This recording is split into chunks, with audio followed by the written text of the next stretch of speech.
speakers here. We're presenting on Makerspaces from Washington College. And we have Marianne, Sade, Brian Palmer, and Andy Byrne. So, welcome. And okay, so I'd like to give you some background on the academic library setting and what motivates academic library personnel to want to be interested in doing such a thing. And I found two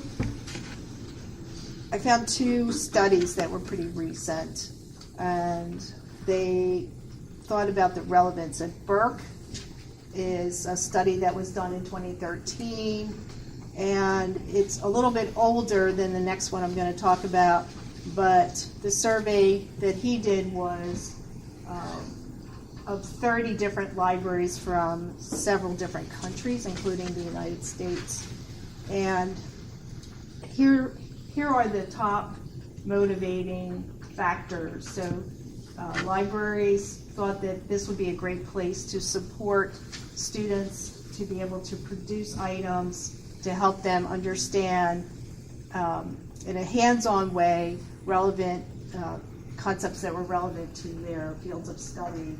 And again, a lot of what we do is in the public, so providing public access across the board to users would be a great reason to have it in the library, encouraging collaboration, and then following along with the library's mission. By the way, the resources are going to be available for you in a link, so you don't have to worry about the access right now. So I also found a study more recently from 2018 that Davis did, but it's a regional survey, so it was limited to 56 respondents from 6 four-year colleges and research libraries from New England. And Davis mentions that research in this area is sparse, so go out there and put your research hats on, those of you. This could be a really good niche. And she focused on the reason for the planning of how the operations were executed, the contents, and the challenges and benefits of having these spaces. And her study came up with these 3 reasons that are similar to the other, but she does actually talk about this in the sense of literacy. So the reasons are to promote and support new literacy and learning, to provide open, equal access to emergent technologies, and then to foster a collaborative culture of discovery and making. Burke came up with 2 theories for those of us who need the rationale and the pedagogy,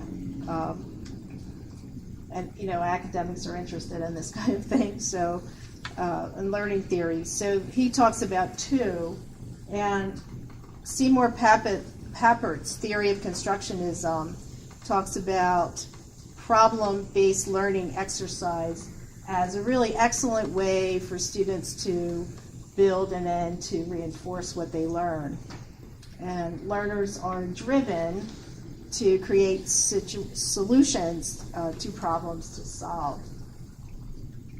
And Makerspaces are the place to do this.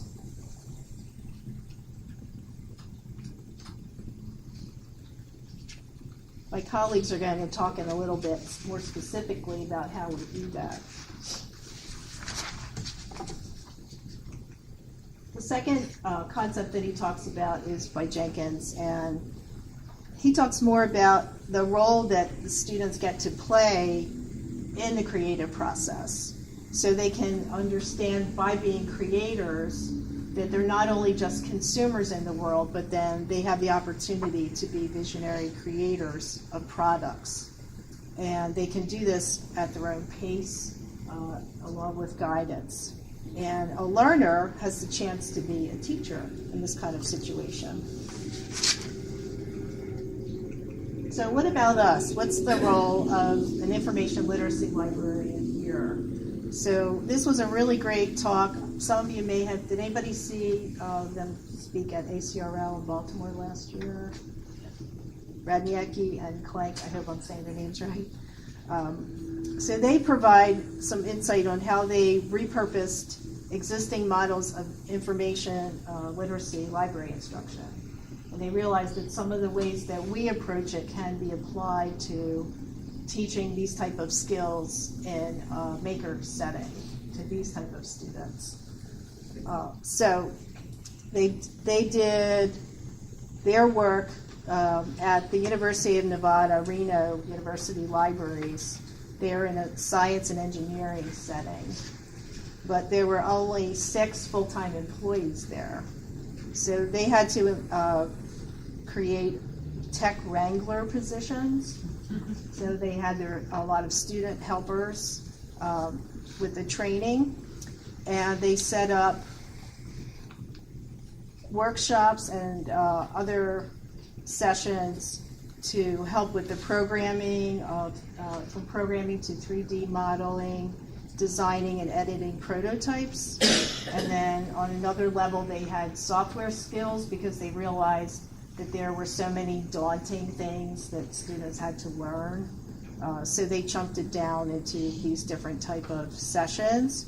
And then another one that occurred to them from the librarian's perspective is many students wouldn't necessarily be aware of intellectual property and what's involved with that.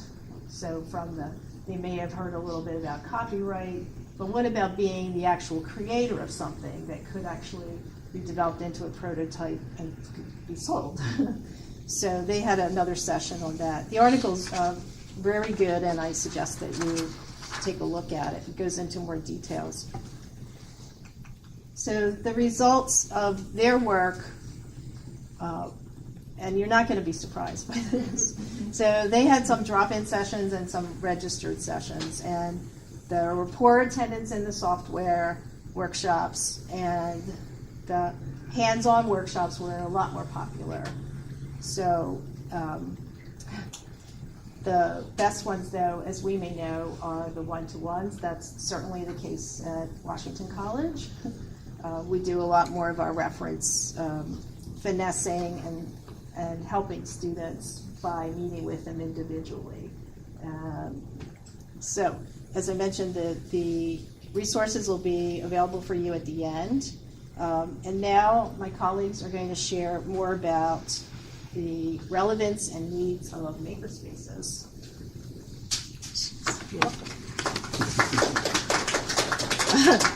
I'll be back. Thank you.